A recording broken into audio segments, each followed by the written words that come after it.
नमस्कार साथियों, आप सभी का स्वागत है। आज इस क्लास में हम चर्चा करने वाले हैं राजनीति विज्ञान से संबंधित प्रश्न जो यूजीसी नेट की यूनिट 5 में है, बाकी लगभग सभी में आता है। पंचायती राज है, सामाजिक आंदोलन है या अन्य कोई टॉपिक है, उन सब पे डिटेल से चर्चा करेंगे। क्लास शुरू करें उससे पहले एक इंफॉर्मेशन है कि हमारा ऑनलाइन प्लेटफॉर्म है सोशियोलॉजी क्लासेज इन हिंदी के नाम से, जिसे आप प्ले स्टोर पे डायरेक्ट सर्च करके डाउनलोड कर सकते हैं। ये हमारा व्हाट्सएप नंबर है, इस पे आप कोई भी मैसेज देकर इसका लिंक है वो प्राप्त कर सकते हैं। कोई भी क्यूरीज है तो यहाँ से आप जानकारी प्राप्त है वो कर सकते हैं। और टेलीग्राम ज्वाइन कर सकते हैं आप, sociology with doctor Mainpal Saharan, जिसमें हम समय समय पे एग्जाम्स वगैरह या इंपॉर्टेंट जो फैक्ट होते हैं उनको वहां पे शेयर करते रहते हैं। अभी झारखंड पीजीटी माध्यमिक आचार्य की वैकेंसी आई है, उसका कोर्स हमने अभी लॉन्च किया है ऐप के ऊपर। तो शुरू करते हैं आज की हमारी क्लास। पहला प्रश्न है कि Panchayat Raj a study of rural local government in India. भारत में जो ग्रामीण स्थानीय सरकारें हैं, पंचायती राज है, उसका अध्ययन है। तो इस पुस्तक के लेखक कौन है? A S C Jain, H S Das, Henry Maddick, G Ram Reddy. तो इस पुस्तक के लेखक कौन है? तो इसका राइट आंसर क्या होगा? इसका राइट आंसर हेनरी मेडिक। क्या होगा? सी, हेनरी मेडिक ने ये पुस्तक है वो लिखी है।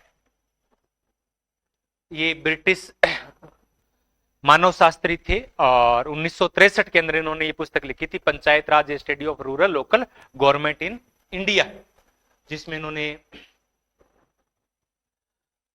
इस पंचायती राज की नहीं है जो अभी हम देख रहे हैं, संवैधानिक दर्जा है, उससे पहले जो शुरू किया गया था उस पर इन्होंने डिटेल से चर्चा की है। प्रश्न नंबर 2 है, कित्तो हचिको आंदोलन में लोगों ने किस एक वृक्ष की जो खिलाफत की थी, विरोध किया था, किस पेड़ को लगाने के लिए रोका गया था? आम का, यूकेलिप्टस का, सागौन, बबुल। इनमें से किस पेड़ का विरोध है वो लोगों के द्वारा इस आंदोलन में किया गया था? तो राइट आंसर क्या हो जाएगा? बी। अब इसकी पूरी डिटेल अगर मैं बताऊं कि ये आंदोलन है वो 1987 के अंदर कर्नाटक के अंदर हुआ था, 1987 के अंदर कर्नाटक के अंदर हुआ था।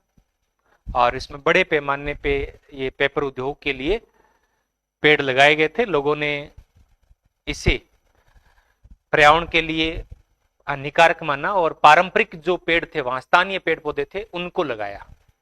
और एक ये अहिंसक पर्यावरणवादी आंदोलन था। मैं आज आप कोई भी कमेंट है वो नहीं ले रहा हूं, ये अभी यूजीसी नेट के लिए लास्ट क्लास है मेरी।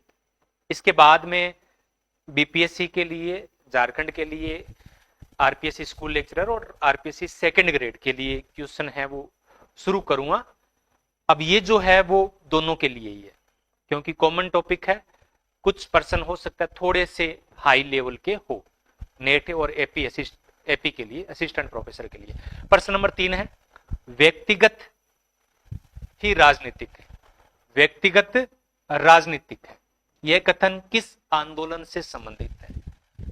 जो व्यक्तिगत है, जो पर्सनल है, वो पॉलिटिकल है। Personal is political. समाजवाद से, नारीवाद से, मानवाधिकार से, पर्यावरण से। तो इसका आप मीनिंग समझ ही गए होंगे कि इसका जो अर्थ है या जो इसका संबंध है वो नारीवाद से संबंधित है। किससे संबंधित है? नारीवाद की जो दूसरी लहर थी, सेकंड वेव थी फेमिनिज्म मूवमेंट की, उसमें इन्होंने जो व्यक्तिगत जीवन में अन्याय हो रहे थे उनको सामाजिक संरचना के साथ जोड़कर देखा।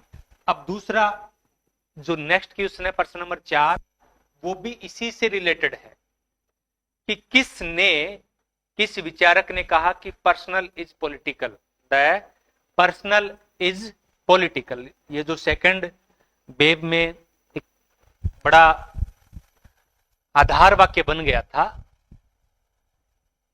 तो ये किस विचारक की देन था?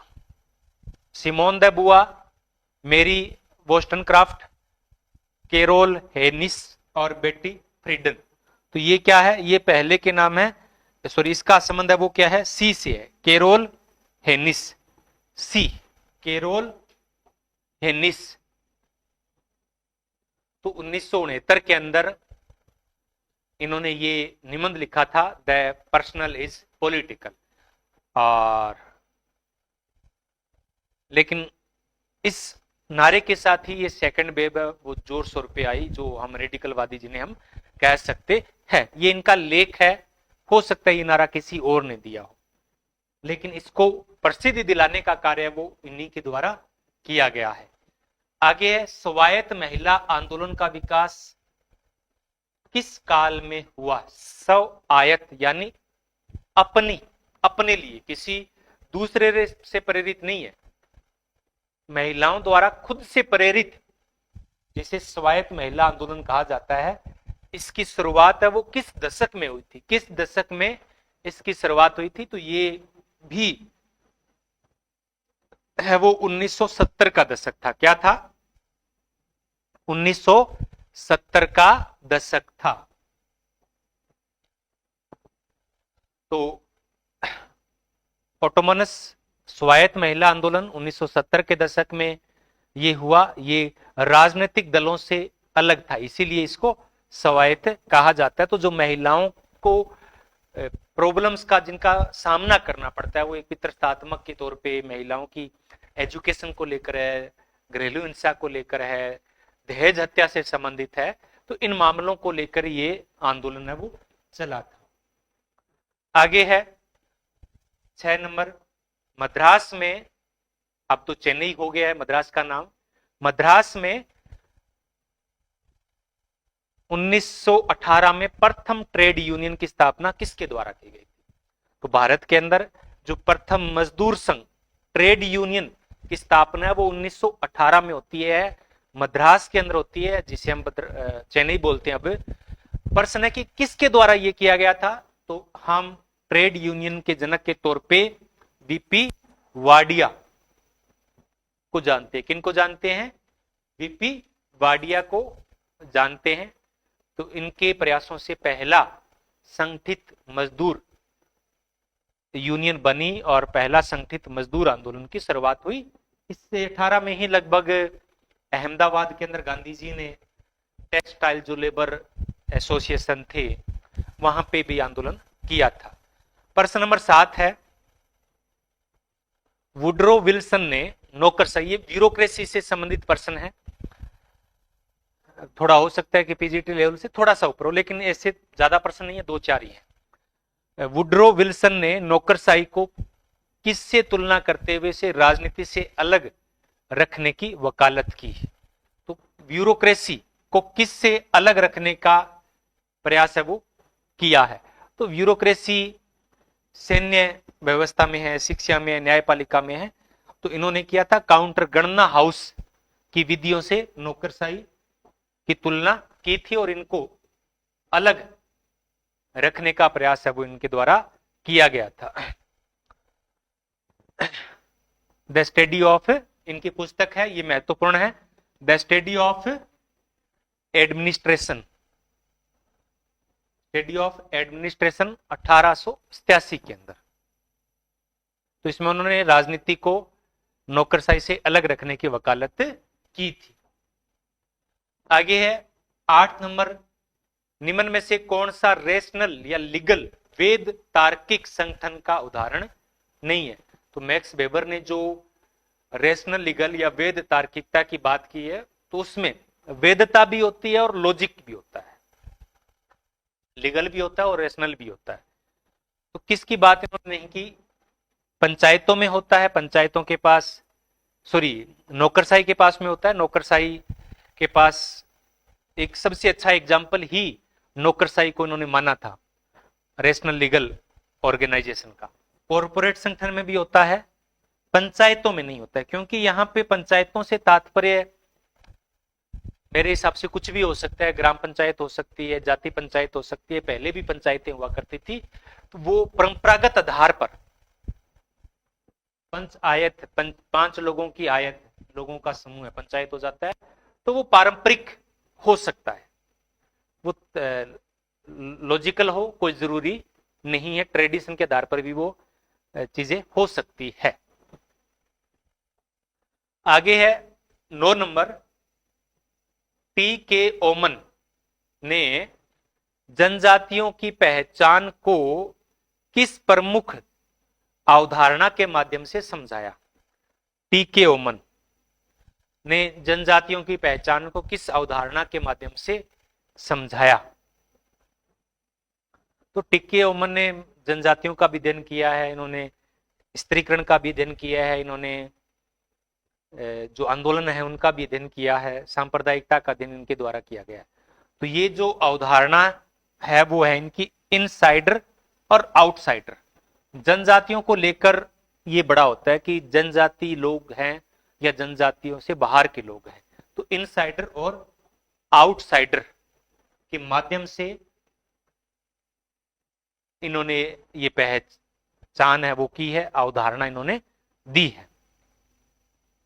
तो उन्होंने कहा जनजातियां वो सांस्कृतिक रूप से अलग होती है और विस्थापन के कारण उनको आउटसाइडर के संपर्क में आना पड़ता है और इनसे उनकी पहचान में बदलाव आता है। आगे है 10 number, fundamental principles of sociology of law. Fundamental principles of sociology of law पुस्तक के लेखक कौन है? तो इस पुस्तक के लेखक कौन है? यूरिन अर्लिच। यूरिन अर्लिच ने ये पुस्तक लिखी, कानून के समाजशास्त्र के मूल सिद्धांत, fundamental principles of sociology of law, 1936 के अंदर। ये नेट के लिए ही ज्यादा महत्वपूर्ण है। तो इन्होंने कहा कि परंपरागत रूप से कानून को केवल राज्य द्वारा ही बनाया जाए या राज्य ही बना सकता है, ये प्रवृत्ति नहीं होनी चाहिए, क्योंकि लॉ है वो केवल कानून से नहीं बल्कि सामाजिक नियमों से भी बनते हैं। अगर हम लॉ की, कानून की अगर समाजशास्त्रीय परिभाषा दें तो समाज के रीति रिवाज परंपराएं जब इनको वैधानिक मान्यता मिलती है तब ये कानून का रूप लेते हैं। अगला प्रश्न भी यूजिन इरलिच से है, लिविंग लॉ। इन्होंने 2 प्रकार के लॉ दिए थे, तो यहां पे प्रश्न है कि लिविंग लॉ, जीवित कानून, हिंदी में हम इसको क्या कह सकते हैं? जीवित कानून।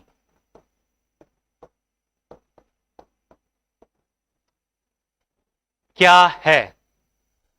ये संविधान से लिखे हुए होते हैं, ये न्यायालय द्वारा लागू होते हैं, ये पुलिस द्वारा लागू होते हैं। तो आप ऑप्शन को देख भी कर सकते हैं। ये कानून जो समाज में व्यवहारिक रूप से व्यवहार में हो, ऐसे कानून होते हैं जो बना दिए जाते हैं और किसी काम के नहीं होते हैं, उनको लिविंग कानून नहीं कहा जा सकता। इन्होंने 2 प्रकार के कानून की बात है वो कही थी। एक जो औपचारिक होते हैं, राज्य द्वारा बनाए जाते हैं, पुलिस कानून और न्यायालय द्वारा लागू किए जाते हैं, लिखित होते हैं, और दूसरे होते हैं जीवित, जो सामाजिक नियमों से बनाए जाते हैं।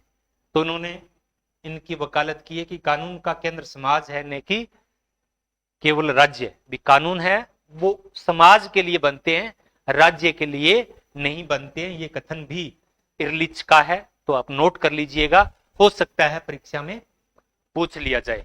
आगे है 12 नंबर, social stratification and change in India. Social stratification and change in India पुस्तक के लेखक कौन है? A M Srinivas, B A R Desai, C Yogendra Singh और डी गोविंद सदाशिव घुरिये। नाम ये छूट गया है। तो इस पुस्तक के लेखक कौन है? बताइएगा कौन है? योगेंद्र सिंह। कौन है? योगेंद्र सिंह है। योगेंद्र सिंह बहुत ही महत्वपूर्ण इंडियन थिंकर है और ये इनकी महत्वपूर्ण पुस्तक है, 1977 में आई थी। इन्होंने जाति के संरचनात्मक और सांस्कृतिक पक्षों पे डिटेल से चर्चा है वो की है। अगला प्रश्न भी योगेंद्र सिंह से ही है। जाति व्यवस्था को योगेंद्र सिंह ने किस रूप में देखा है? केवल आर्थिक असमानता के रूप में, एक राजनीतिक उपकरण के रूप में, सी एक सांस्कृतिक विश्व दृष्टिकोण के रूप में, केवल धार्मिक ढांचे के रूप में? तो इसका राइट आंसर क्या हो जाएगा? सी हो जाएगा। क्या हो जाएगा? सी हो जाएगा। एक सांस्कृतिक विश्व दृष्टि के साथ रखा है इन्होंने। और सामाजिक स्त्रीकरण की जो बात इन्होंने कही थी, इसमें इन्होंने जाति, धन और power, caste, class and power की बात है वो कही है। इनके बीच में तुलनात्मक अध्ययन किया है और साथ में इन्होंने सुचिता और असुचिता, क्योंकि इन्होंने जाति को संरचनात्मक रूप से भी रखा है और सांस्कृतिक रूप से भी रखा है, दोनों रूप में इन्होंने रखा है। आगे निम्न में से एक पुस्तक है a general theory of bureaucracy. ये भी नौकरशाही से संबंधित प्रश्न है। The general theory of bureaucracy 1976। इस पुस्तक के लेखक कौन है? जिसमें उन्होंने कहा था कि नौकरशाही है कार्य वो एक समान संरचना के सिद्धांत पर कार्य करते हैं। तो इस पुस्तक के लेखक कौन हैं? तो इस पुस्तक के लेखक हैं एलियट जैक्स। एलियट जैक्स कौन है? एलियट जैक्स है। अगला बिल्कुल आसान है। क्लास हो सकता है थोड़ी बोरियत सी महसूस हो आपको, लेकिन मैं जब क्लास कराता हूं तो केवल पूरा का ध्यान क्लास में होता है। वो चीजें, अतिरिक्त चीजें हैं वो क्लास में नहीं करवा पाता हूं। तो हो सकता है बोरियत हो, लेकिन काम की चीज है, आपका टाइम बर्बाद नहीं होगा। अगर आप इसको समझेंगे तो आप बिल्कुल मेमोरी में जाएगा प्रश्न और अच्छी तरीके से याद होगा। अगर क्लास अच्छी लगे तो लाइक जरूर किया करें और चैनल को सब्सक्राइब करें। अभी समाजशास्त्र जैसे छोटे विषय के लिए एक अच्छी बात होगी कि 1 लाख सब्सक्राइबर है वो होने जा रहे हैं, तो बस आप लोग थोड़ा सा सहयोग कीजिए। तो एक समाजशास्त्र विषय का भी एक चैनल होगा जो 1 लाख से प्लस जिसके सब्सक्राइबर होंगे। और जितना आपने दिया है उस प्रेम के लिए, सहयोग के लिए आप सभी का बहुत बहुत धन्यवाद भी मैं करता हूं।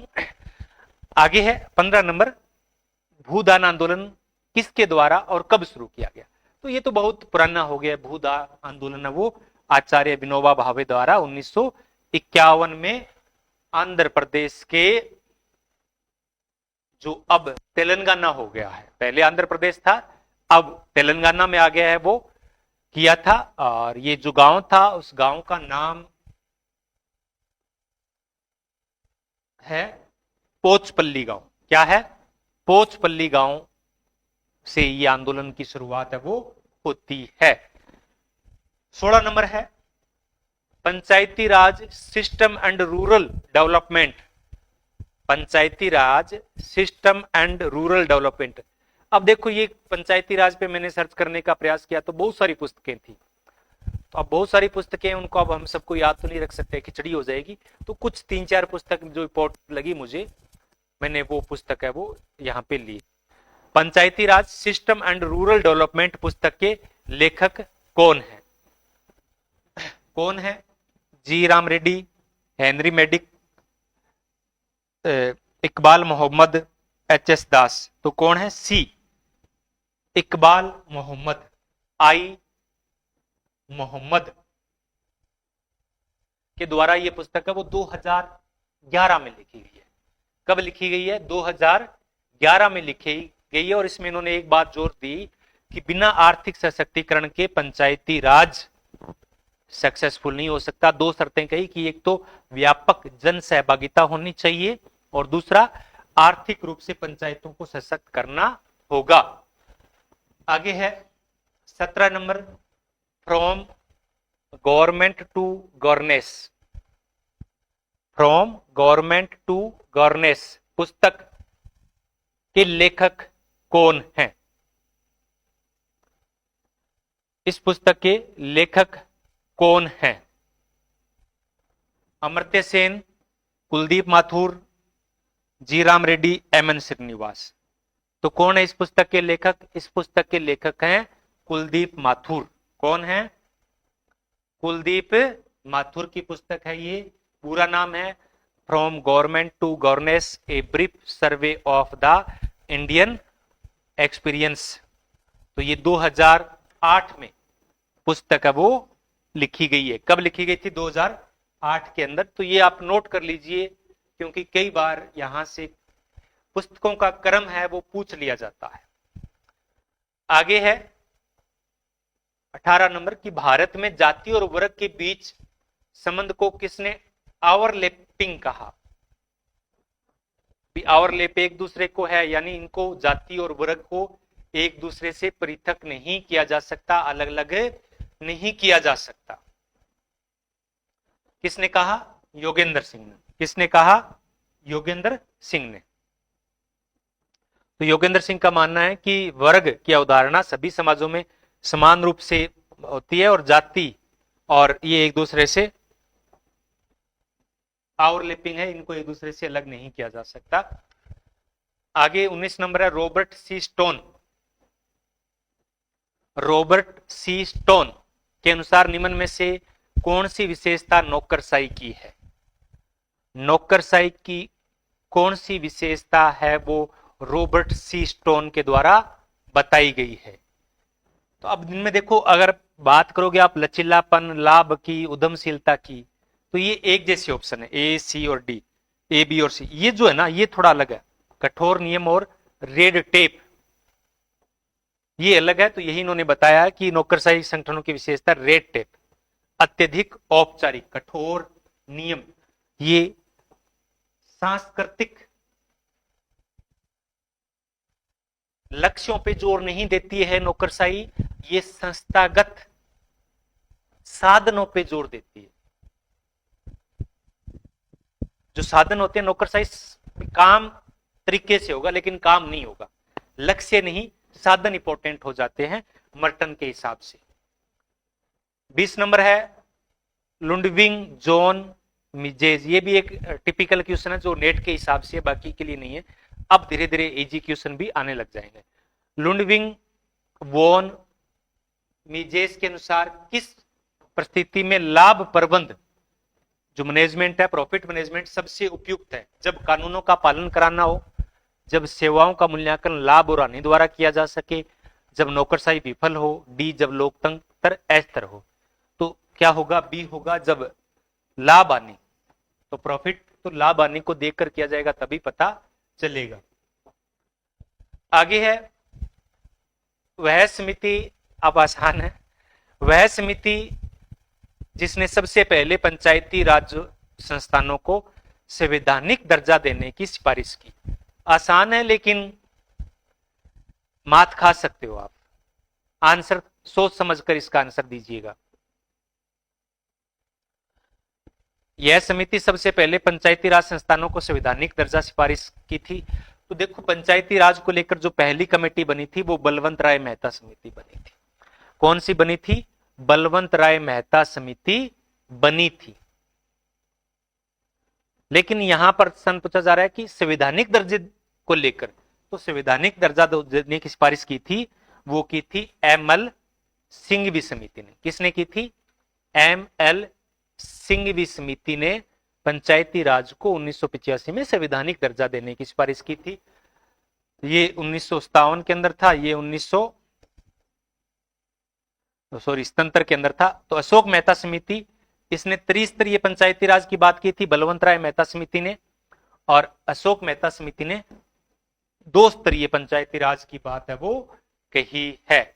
प्रश्न नंबर 22 है कि जन शिक्षा के प्रसार ने, कभी कभार ऐसे प्रश्न आ जाते हैं, जन शिक्षा के प्रसार ने महिलाओं की मुक्ति के लिए आंदोलनों को प्रेरित किया है। तो देखो, जन शिक्षा, जब एजुकेशन आई, जागरूकता का प्रसार हुआ, तब महिला आंदोलन प्रेरित हुए। केवल शोषण ही आंदोलन का एकमात्र जरिया नहीं है। शोषण हो रहा है तो भी लोग विरोध नहीं करेंगे। विरोध कब करेंगे? जब जागरूकता आएगी, जब उनको पता लगेगा कि शोषण हो रहा है। कारण क्या है कि शिक्षा स्वतंत्रता, समानता और स्वतंत्रता, बंधुता के विचारों का परिचय देती है। तो बिल्कुल राइट है, दोनों कथन सही है और एक दूसरे की सही व्याख्या देती है कि शिक्षा से जागरूकता आती है। आगे है 23 नंबर, यूनिसेफ निम्नलिखित में से किसे संबोधित करने के लिए कार्य करता है? यानी जो यूनिसेफ है वो किन के लिए कार्य करता है? विकासशील देशों में भूख और भूखमरी का उन्मूलन करने के लिए, दुनिया भर में पर्यावरण संरक्षण के लिए तो भूल जाइए, तीसरी दुनिया के देशों के लिए खाद्य सुरक्षा, तो ये खाद्य आयोग अलग से बना हुआ है। तो ये क्या करता है? ये करता है विकासशील देशों में, केवल विकासशील देशों में, विकसित देशों में नहीं, विकासशील देशों में महिलाओं और बच्चों की आवश्यकताओं को ये ध्यान में रखता है, चाहे फिर वो कुपोषण हो चाहे कुछ और हो। आगे है 24 नंबर कि 123वें संविधान संशोधन द्वारा क्या प्रावधान किया गया? अब ये प्रश्न है वो सभी के लिए है, इसमें कोई ऐसा नहीं है कि केवल नेट के लिए, ये सभी के लिए। तो 103वें संविधान संशोधन द्वारा क्या क्या प्रावधान है वो किए गए हैं? आरक्षित पदों के लिए अंकों में छूट, बी है पदों को आरक्षित करते समय आर्थिक पिछड़ापन को आधार मानना भी मानना है, तो यही राइट है, इसका बी राइट होगा। ये ईडब्ल्यूएस है उनके लिए है जो इकोनॉमिक रूप से है, और ये जो हमारा आरक्षण था तो इसमें माना गया कि पिछड़े वर्गों को भी 10% आरक्षण है वो दिया गया। तो 2019 के अंदर 103वां संविधान संशोधन है वो लागू हुआ था, जो कमजोर वर्ग हैं उनके लिए। तो इसमें शैक्षणिक संस्थाओं में प्रवेश में 10% आरक्षण की शुरुआत है वो की गई है, नौकरियों में भी की गई है। आगे है सूची ए का सूची बी के साथ मिलान करना है। सूची ए का सूची बी के साथ में अपने को मिलान करना है। तो अपने को अब पता है कि सबसे अगर पहली बात करें हिप्पी आंदोलन, तो हिप्पी ये पूरा है अभिव्यक्ति पूर्ण आंदोलन, ये क्या हो जाएगा? अभिव्यक्ति पूर्ण आंदोलन हो जाएगा। तो हिप्पी आंदोलन है अभिव्यक्ति पूर्ण हो जाएगा। सर्वोदय आंदोलन है वो एक प्रकार का यूटोपिया है। सर्वोदय यानी सबका उदय, यूटोपिया का मतलब होता है कोरी कल्पना, तो सबका उदय तो हो ही नहीं सकता। सर्वोदय एक यूटोपिया टाइप का आंदोलन है। तो डी और सी, डी और सी। फिर संपूर्ण क्रांति आंदोलन, सुधार आंदोलन और नर्मदा बचाओ आंदोलन प्रतिरोध विरोध आंदोलन है, जो गुजरात के अंदर मेघा पाटकर के नेतृत्व में शुरू किया गया था। अन्य नाम इससे बाद में जुड़ते गए थे। आगे है राष्ट्रवाद का विश्लेषण करने के लिए कल्पित समुदायों की अवधारणा का प्रयोग किसने किया? राष्ट्रवाद का विश्लेषण करने के लिए कल्पित समुदाय। अब ये कुछ ऐसे क्वेश्चन हैं जो बार बार परीक्षा में आते हैं। मैंने क्वेश्चन जो लेने का प्रयास किया जो टिपिकल क्वेश्चन हो, थोड़ा सा अलग हो, बिल्कुल नॉर्मल पर्सन लेने का प्रयास नहीं किया है। तो क्या होगा इसका राइट आंसर? Benedict Anderson. क्या होगा?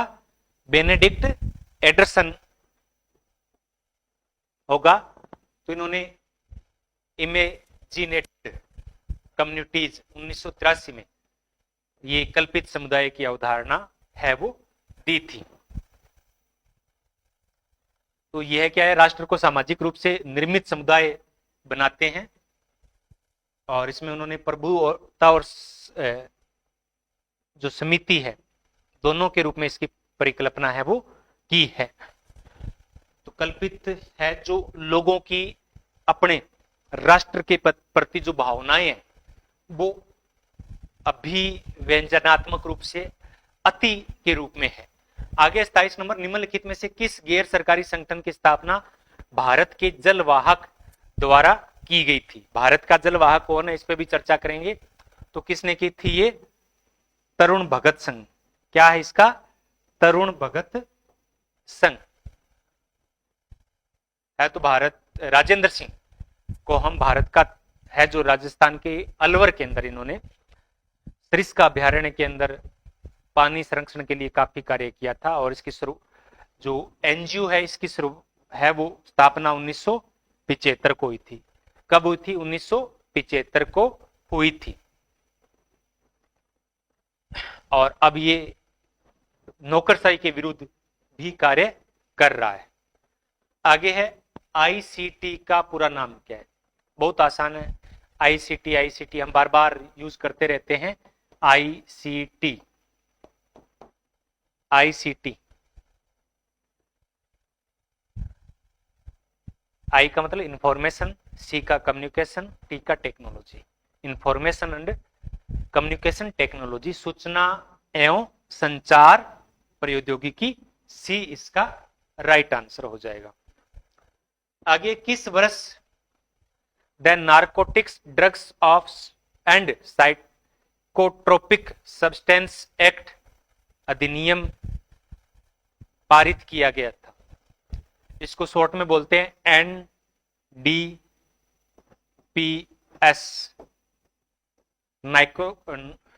नारकोटिक्स, डी का ड्रग्स, पी का साइकोट्रोपिक और एस का सब्सटेंस एक्ट है वो कब बना था, कब अधिनियमित किया गया था? तो 1985 के अंदर। कब? 1985 के अंदर। तो एनडीपीएस एक्ट है वो 1985 में सरकार ने बनाया था और उसमें बाद में सुधार भी किया गया था, संशोधन किया गया था। वो संशोधन ईयर मुझे याद नहीं आ रहा, बहुत ज्यादा महत्वपूर्ण है। पहले इसमें 10 साल की सजा थी, लेकिन संशोधन किया गया था शायद 2005 या 8 के अंदर, जहां तक मुझे याद आ रहा है, अभी मैं कंफर्म नहीं हूं। तो उसमें अब सजा का प्रावधान है वो 20 साल कर दिया गया है। जो जुर्माना था वो भी डबल कर दिया गया है।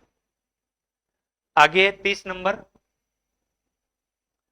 जननी सुरक्षा योजना भारत सरकार की किस उद्देश्य से शुरू की गई योजना है? जननी सुरक्षा योजना किस उद्देश्य से शुरू की गई योजना है? ए, माताओं और नवजात शिशुओं की मृत्यु दर को कम करना, बी, लड़कियों के शैक्षणिक स्तर में सुधार करना और उनको ड्रॉप आउट को कम करना, लड़कियों को खेल और बाहरी गतिविधियों के लिए प्रोत्साहित करना, लड़कियों के पोषक सेवन और समग्र स्वास्थ्य में करना। तो जननी शिशुओं से संबंधित होगी। नाम से पता चल जाता है कि जननी सुरक्षा यानी माताओं और उनके जो नवजात शिशु होते हैं उनकी जन्म दर को कम करना, उनकी सुरक्षा करना, इसका प्रमुख उद्देश्य हो जाता है। तो ये 2005 में भारत सरकार द्वारा एक सुरक्षित मातृत्व योजना है। क्या है? सुरक्षित मातृत्व योजना, ताकि मातृत्व मृत्यु दर में और शिशु मृत्यु दर में कमी लाई जा सके। 31 नंबर है कि निम्नलिखित में से कौन राष्ट्रवाद पर बहस नहीं करता? राष्ट्रवाद, राष्ट्र एक सांस्कृतिक इकाई है और एक भावनात्मक मुद्दा है। ये नरजातीयता से, ये एथनिसिटी से जुड़ा हुआ मुद्दा है। तो ये किस पे बात करता है? ये अपनेपन की भावना है, धार्मिक मतभेदों की भावना है, भाषाई मतभेदों की भावना है, कृषि पद्धतियों में अभाव की भावना है। तो नेशन मैंने कहा कि सांस्कृतिक है, नरजातीयता से संबंधित है, तो अपनापन, धार्मिक, भाषाई, इनसे राष्ट्रवाद बनता है। राष्ट्रवाद एक समान भाषा से, धर्म से बनता है। कृषि पद्धतियों का इनमें कोई रोल नहीं है। तो बहस का मुद्दा क्या नहीं है? डी नहीं है, कृषि पद्धतियों में अभाव, इसका इससे कोई लेना देना नहीं है। तो राष्ट्रवाद एक राजनीतिक कम, सांस्कृतिक ज्यादा है और फ्रांसीसी क्रांति के बाद में ये एक महत्वपूर्ण कंसेप्ट के रूप में उभरा हुआ है और आजकल सबसे ज्यादा चर्चा इसी पे चलती है। नेशन स्टेट पे ही बात है वो आजकल की जाती है। आगे 32 नंबर, थोड़ा प्रश्न लंबा है लेकिन इतना सही है कि 1982 में शहरी मलिन बस्तियों में प्राथमिक स्वास्थ्य देखभाल के लिए या इससे निपटने के लिए, सार्वजनिक वितरण प्रणाली में सुधार करने के लिए कमेटी का गठन किया गया था। तो किस कमेटी का गठन किया गया था? किस कमेटी का गठन किया गया था? करतार सिंह समिति, श्रीवास्तव कृष्ण समिति, बोरे समिति। तो किसका किया गया था? सी, कृष्ण समिति का गठन है वो किया गया था शहरी बस्तियों के अंदर जो प्रॉब्लम्स है स्वास्थ्य संबंधी, सार्वजनिक वितरण संबंधी, उनके लिए। अगर बोरे समिति की बात करें तो बोरे समिति 1946 में बनी थी। श्रीवास्तव समिति 1975 में बनी थी, ग्रामीण स्वास्थ्य से संबंधित है। कृष्ण समिति 1982 के अंदर बनी थी, जो जिसकी हम अभी चर्चा कर रहे थे। तो ये अर्बन हेल्थ सिस्टम और अर्बन जो पब्लिक डिस्ट्रीब्यूटर सिस्टम है उसमें सुधार करने के लिए समिति का गठन है वो किया गया था। प्रश्न नंबर 33 है, अनुभवजन्य अध्ययन के आधार पर किसने तर्क दिया कि अनौपचारिक संबंध नौकरशाही में महत्वपूर्ण भूमिका निभाते हैं? औपचारिक संबंध अनौपचारिक, क्योंकि नौकरशाही तो एक औपचारिक ऑर्गेनाइजेशन है, संगठन है, लेकिन संबंध तो अनौपचारिक बनते ही बनते हैं, इनफॉर्मल संबंध तो बनते ही बनते हैं। अगर 100 कर्मचारी काम करें तो उनके आपसी मित्र तो बनेंगे बनेंगे, वो महत्वपूर्ण भूमिका अदा करते हैं और रियलिटी के अंदर बहुत महत्वपूर्ण भूमिका इनकी रहती है। जहां नियम काम नहीं आते वहां पे संबंध काम आ जाते हैं। तो किसका है ये है पीटर ब्लाउ। पीटर ब्लाउ ने यह तर्क दिया था कि नौकरशाही के अंदर, ये अनुभव से पता चलता है, ऐसा बहुत सारा होता है, नियम कुछ कहते हैं और जो दोस्ती है, जो अनौपचारिक संबंध है, वो कुछ और कहते हैं। अभी याद आ जाती है मुझे पुराने दिनों की याद। ब्यूरोक्रेसी के अंदर जैसे पुलिस की अगर मैं बात बताऊं तो पहरा लगता है 4-4 घंटे का, तो एक कोई बंदा है घर नहीं जा सकता, तो हम आपस में क्या करते थे कि मैं 8 घंटे ड्यूटी कर लूंगा, तुम 8 घंटे ड्यूटी कर लो, एक दिन वो घर जाना, एक दिन मैं घर जाना। तो इस प्रकार से जो संबंध थे वो नियम विरुद्ध थे लेकिन अनौपचारिक थे और ये महत्वपूर्ण रोल अदा है वो करते हैं। आगे 34, निम्नलिखित में से कौन सा आधुनिकीकरण का एक घटक नहीं था जैसा कि ब्रिटिश शासन के दौरान और बाद में भारत में पेश किया गया था? आधुनिकीकरण का कौन सा घटक है वो नहीं था? सार्वभौमिक वैश्विक मताधिकार, शिक्षा के पश्चिम रूप का विस्तार, शहरीकरण, औद्योगिकरण, ग्राम समुदायों का मेकन। तो इसमें देखो आधुनिकीकरण का घटक है वो ग्रामीण समुदाय नहीं थे, क्योंकि ग्रामीण समुदाय तो पहले, ये नगरीकरण, औद्योगिकरण है, ये आधुनिकीकरण की देन थे। आगे है 35 नंबर, कथन ए और बी। कथन ए है कि वैश्वीकरण ने सार्वजनिक क्षेत्र और निजी क्षेत्र को विज्ञान के विकास में एक दूसरे के साथ सहयोग करने के लिए मजबूर किया। बिल्कुल मजबूर किया है जी। कारण क्या है कि उपयुक्त दोनों के बीच सहयोग बाजार की प्रतिस्पर्धा का सामना करने में मदद करते हैं। तो दोनों कथन है वो सही है। कथन ए और कथन आर दोनों है वो सही है। तो अब बगैर प्राइवेटलाइजेशन के काम है वो चलता ही नहीं है। 36 नंबर है कि स्वतंत्र भारत में विकास के किस मॉडल का अनुसरण किया गया है? स्वतंत्र भारत में विकास के किस मॉडल का अनुसरण किया गया है?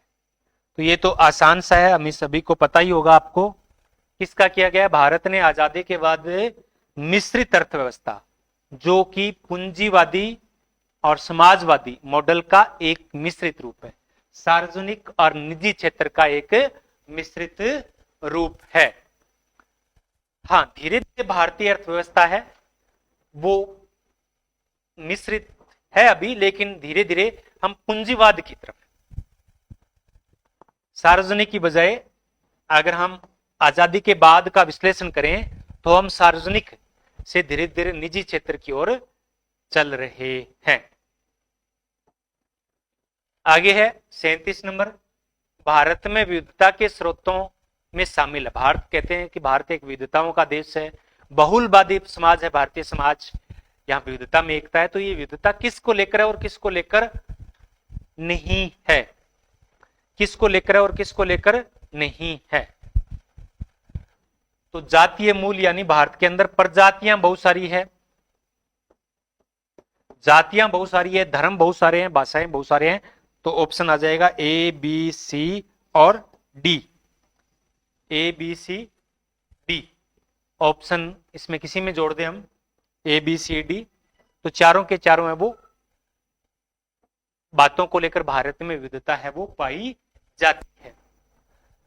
आगे है 38 नंबर, व्हाइट कॉलर क्राइम का व्यवस्थित अध्ययन करने वाले प्रथम समाजशास्त्री कौन है। व्हाइट कॉलर क्राइम, सफेद पोश अपराध, व्हाइट कॉलर क्राइम। मैंने बताया एक वीडियो के अंदर कि ब्लू कॉलर है, व्हाइट कॉलर है, ब्राउन कॉलर है, इसके ग्रे कॉलर है, ब्लैक कॉलर है, गोल्डन कॉलर है, अलग अलग प्रकार के व्यवसाय होते हैं। तो सफेद पोश जो मान सकते हैं कि आप नेताओं के द्वारा ये, या फिर जो व्यवसायिक लोग हैं, तो जब कोई व्यक्ति अपने व्यवसाय के दौरान चोरी करता है टैक्स वगैरह की, तो वो इस प्रकार के अपराध है वो व्हाइट कॉलर क्राइम है। तो इसका सर्वप्रथम अध्ययन किसने किया था, सदरलैंड ने किया था। कब किसने किया था, सदरलैंड ने सर्वप्रथम व्हाइट कॉलर क्राइम। उन्होंने डेफिनेशन दी थी, ये महत्वपूर्ण है कि सफेद पोश अपराध अपने व्यवसाय के दौरान सम्मानजनक और उच्च सामाजिक परिस्थिति के व्यक्ति, क्योंकि ये है वो इनकी सामाजिक परिस्थिति उच्च होती है, सम्मानजनक होते हैं, तो जब ये व्यवसाय के दौरान करते हैं क्राइम तो उसे सफेद कॉलर क्राइम है वो कहा जाता है।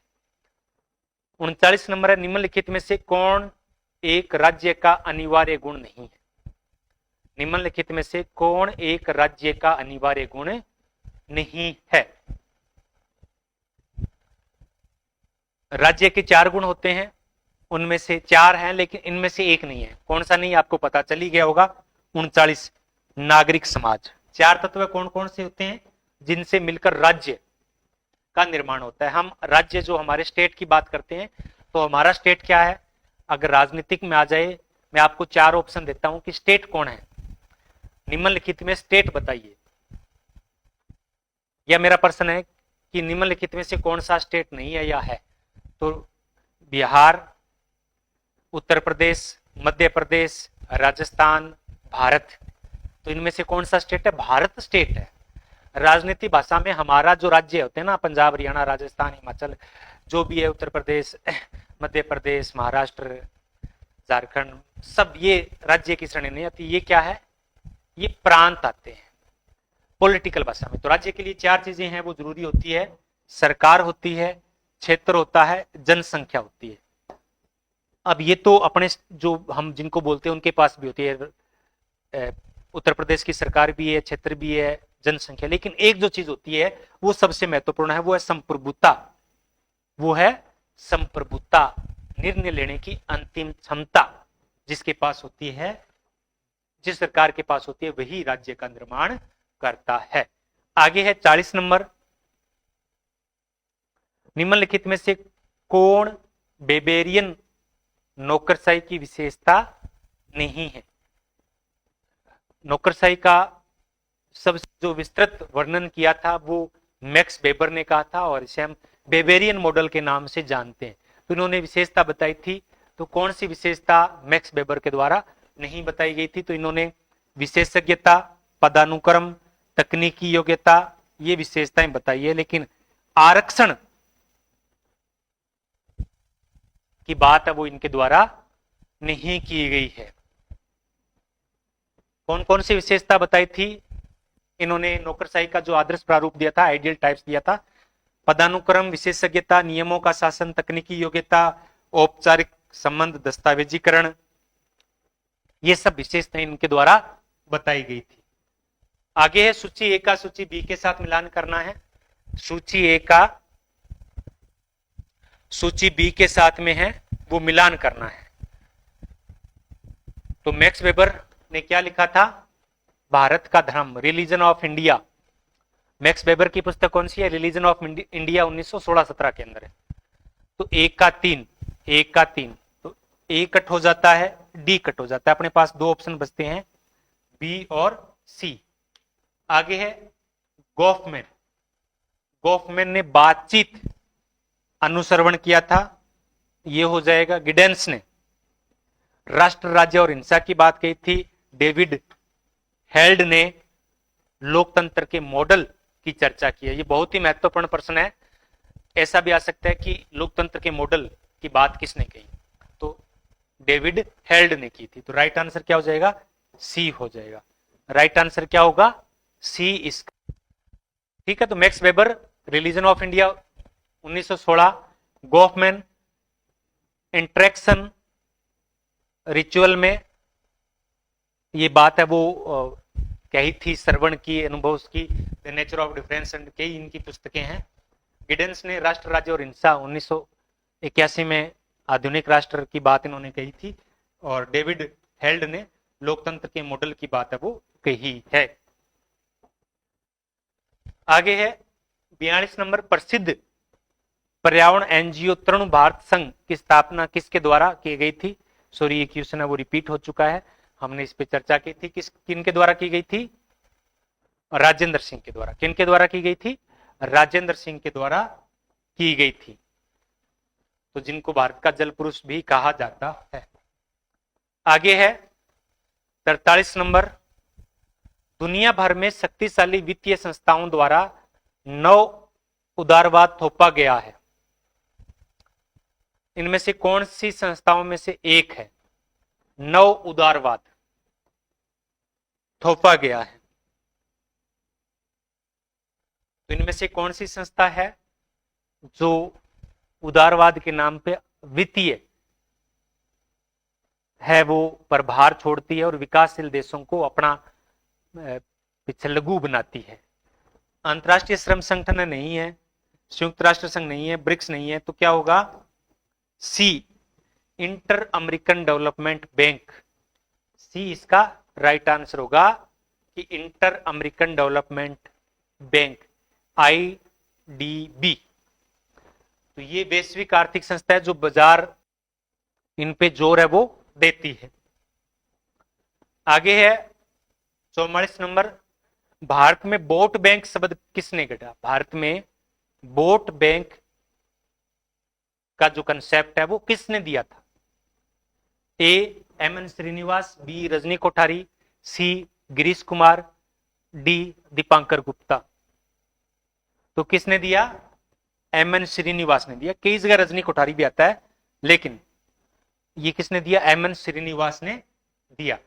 श्रीनिवास ने 1955 में ये वोट बैंक का दिया था। इनकी एक लेख था, the social system of Mysore village. तो इसमें उन्होंने कहा था कि लोग है वो धर्म के नाम पे, जाति के नाम पे, संप्रदाय के नाम पे, भाषा के आधार पर वोट देते हैं, और लोग जो राजनेता है वो उनसे वोट लेना चाहते हैं। यही क्या है? वोट बैंक है। कि समझ लेते हैं कि ये तो फलाना ओबीसी है, SC है, ब्राह्मण है, उसका वोट बैंक। आगे है पंचायती राज के संदर्भ में हमें कुछ कार्यक्रम दिए गए, इनका हमें काल क्रम के हिसाब से चीजों को करना है। पंचायती राज का क्रियान्वयन, एकीकृत ग्रामीण विकास कार्यक्रम, ग्राम पंचायत में सीटों का आरक्षण, सामुदायिक विकास कार्यक्रम। तो देखो सबसे पहले आया था सामुदायिक विकास कार्यक्रम। कब आया था? 1952 के अंदर। तो क्या हो जाएगा? डी हो जाएगा। फिर 1959 के अंदर पंचायती राज का क्रियान्वयन होता है। फिर 1980 के अंदर, 80-81 के अंदर एकीकृत ग्रामीण विकास कार्यक्रम की शुरुआत होती है, और 1993 के अंदर पंचायती राज में सीटों का आरक्षण होता है। 1959, ये 1980-81 है, और ये 1993। तो ये इनका सही कालक्रम हो जाएगा, और ये अलग अलग कार्य है वो करती है। ये 73वें संविधान संशोधन की देन है। आगे प्रश्न नंबर 46, हमें बताना है कि निम्नलिखित अनुच्छेदों में कौन सा अनुच्छेद है वो अनुसूचित जातियों और जनजातियों पर लागू होते हैं। अनुसूचित जातियों और जनजातियों पर लागू होते हैं। तो देखो आर्टिकल 330 है, 275 है, आर्टिकल 13 है, वो 16 है, वो केवल अनुसूचित जनजातियों पे या जातियों पे लागू नहीं होता है, ये पिछड़े वर्गों पर लागू होता है। किस पे होता है? पिछड़े वर्गों पर लागू होता है। तो इसको छोड़कर बाकी सब है वो लागू होते हैं।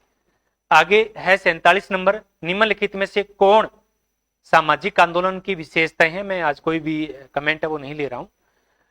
निम्न में से कौन सामाजिक आंदोलन की विशेषताएं है?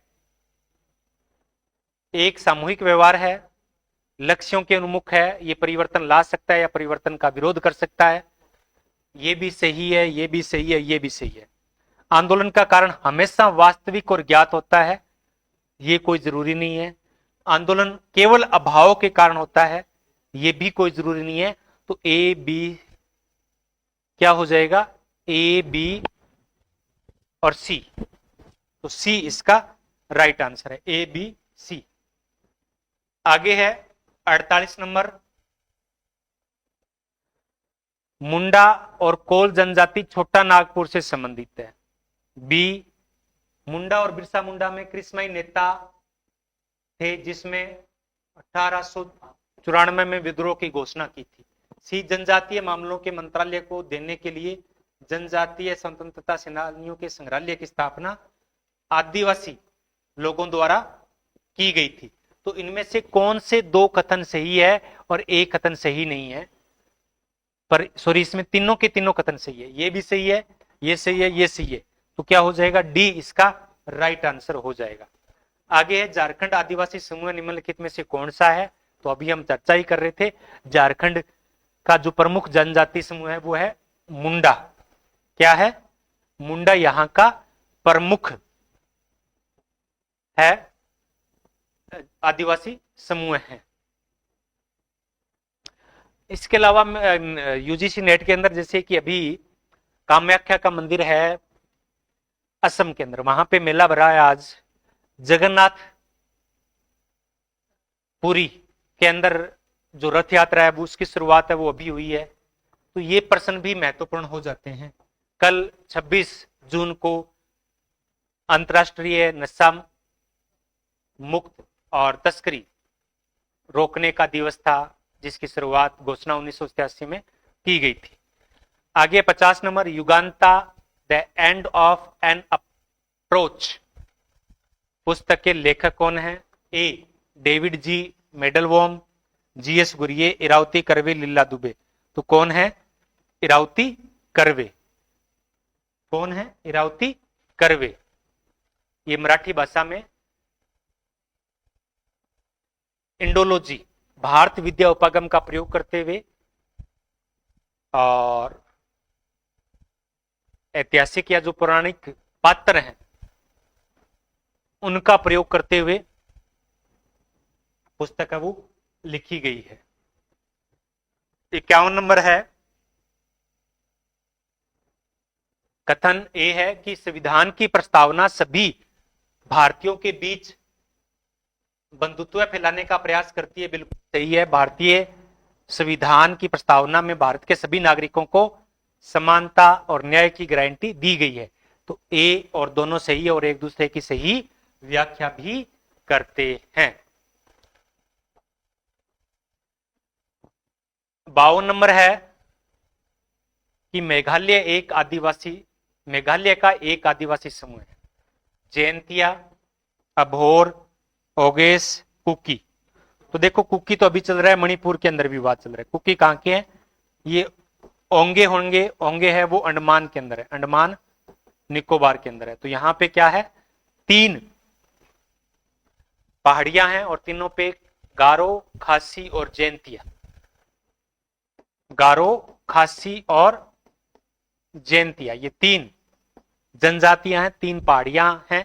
इन 3 पहाड़ियों पे ये आदिवासी समूह है वो निवास करते हैं।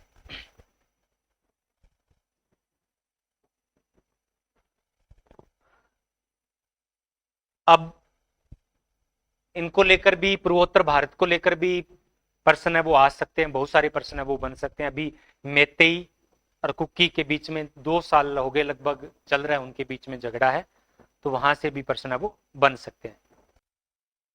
क्या बोलते हैं इनको? पनार भी बोलते हैं।